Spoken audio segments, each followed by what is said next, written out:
Leaders must recognize that AIDS pandemic is still an emergency. Right now, the world is unprepared to end AIDS. We are not moving fast enough to end AIDS. UNAIDS, the joint United Nations program on HIV/AIDS, has issued a stark warning that if leaders fail to tackle inequalities, the world could face 7.7 million AIDS-related deaths over the next 10 years. We see that the huge inequalities that are within countries and between countries are preventing us from achieving this progress across the world. Globally, the curves are not bending fast enough to stop the pandemic.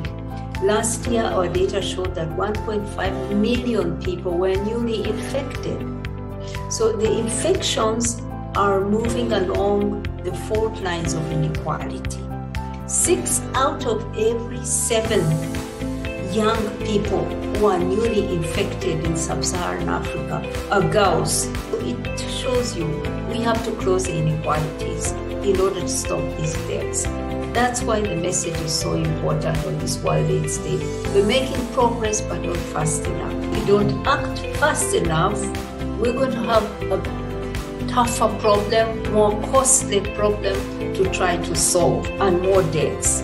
Inequalities are driving the pandemic of HIV. Inequalities are also driving COVID pandemic. You have two colliding pandemics. So it's getting harder and harder to win, but you have to win on HIV/AIDS. If you can win against HIV/AIDS, you can also win against COVID, because it takes the same strategies to win.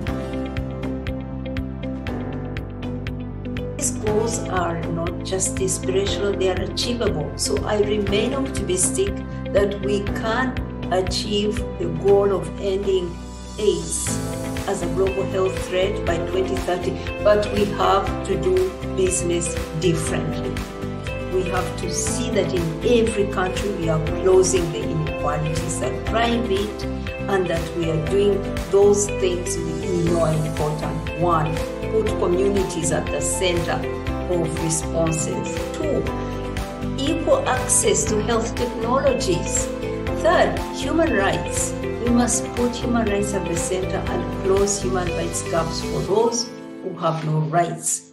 So these are some of the things that we need to do if we are to get to the end of this epidemic, and we need to do them quickly. And China domestically has shown strong political commitment to fighting HIV.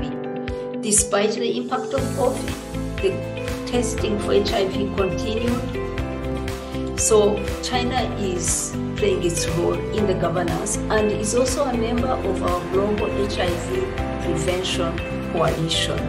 So we find that China has the political commitment and is putting its weight behind this. We appreciate China's support, but would like China to contribute more to the global AIDS response in the future.